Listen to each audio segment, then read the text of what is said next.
هنعمل ان شاء الله فطير الفطاطري اللي باللبن والسكر، وصفه حلوه جدا، وكمان مكوناتها دقيق وبس زي ما هنشوف مع بعض. كمان هنعمل مع بعض ان شاء الله طريقه سهله جدا للفرد، هتسهل عليكي وما بتاخدش غلبه ولا مجهود زي ما هنشوف في الفيديو ان شاء الله. يلا نقول بسم الله الرحمن الرحيم ونبتدي الوصفه بتاعتنا على طول. اول حاجه عندي 3 كوبايات دقيق او كوبايه دقيق، اي كميه دقيق عندك تنفع في الوصفه دي. انا اخدت معيار الدقيق بالكوبايه دي. هحط عليهم معلقه صغيره مليانه سكر وربع معلقه ملح او رشه ملح وخلاص كده. ال3 كوبايات دي هياخدوا كوبايه وربع ميه او اقل حاجه بسيطه، ميه دافيه طبعا.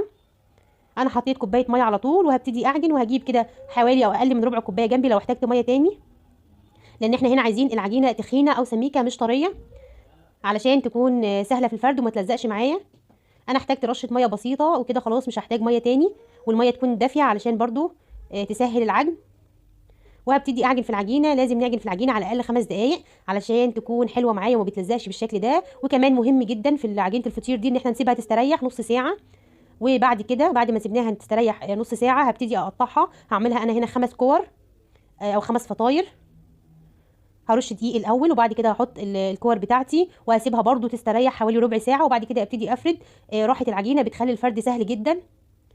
انا هنا هفرد الاول بدقيق. الفرد بدقيق بيكون سهل جدا. في محلات الفطاطري بيفردوا بزيت العجينه بتاعت السكر واللبن دي. بس الفرد بالزيت في البيت انا جربته غلبه خالص وتلزيق وممكن تتقطع منك، فنفرد بدقيق. نفس النتيجه بالظبط، انا عملت الاثنين. نفرد بدقيق لغايه ما تتفرد تماما ونرققها كده، وبعد كده هنشوف هنعمل ايه. بصوا بقى الحلاوه، وما بتتقطعش خالص مني علشان العجينه تخينه مش طريه. وانا فردت الاول بدقيق. بصوا بلعب فيها كده براحتي، ولا اجدع فطاطري.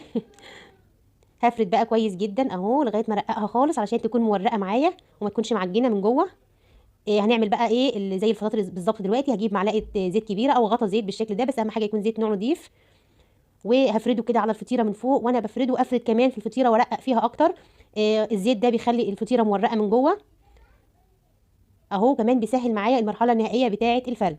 انا هنا هحشيها سكر بودر. تقدري تسيبيها من غير حشو وتكتفي بالسكر اللي هترشيه من بره. تقدري تحطي اي حشوه فيها من جوه زي ما تحبي، قشطه، مكسرات، زي ما تحبي. الحشوات كلها متاحه معاكي. وهطبقها بالشكل ده واحطها في طبق وهعمل التانيه.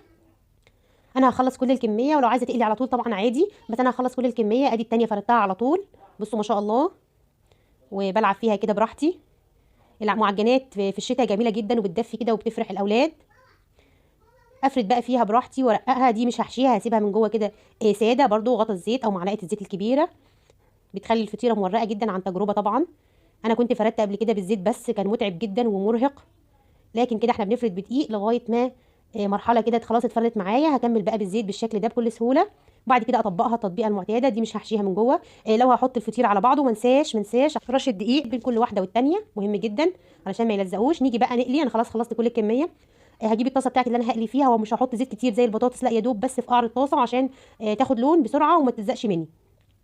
وهبتدي اقلي في اول واحده. انا هنا هقول لكم على تكه مهمه جدا: ما تحطوش ابدا اللبن في الطاسه اللي بتحمروا فيها الفطيره، هياخد غلبه كتير. وعلشان تعملوا الفطيره اللي بعديها لازم تمسحوا الطاسه وتحطوا زيت تاني. لا، احنا هنقلي كله ورا بعضه.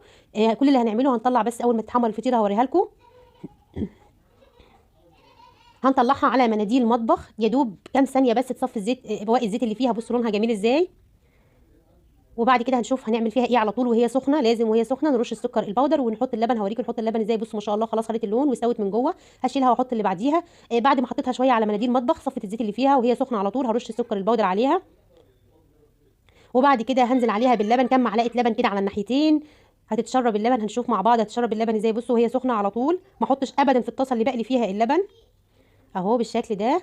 هتلاقوها بصوا سخنه شربت اللبن ازاي. بصوا اللبن بينزل بتشربه على طول. بصوا ما شاء الله كام معلقه بس لبن عليها هتخليها طريه ومرقه، واللبن هيدوب مع السكر وهيعسل، هيبقى حقيقي في منتهى الجمال.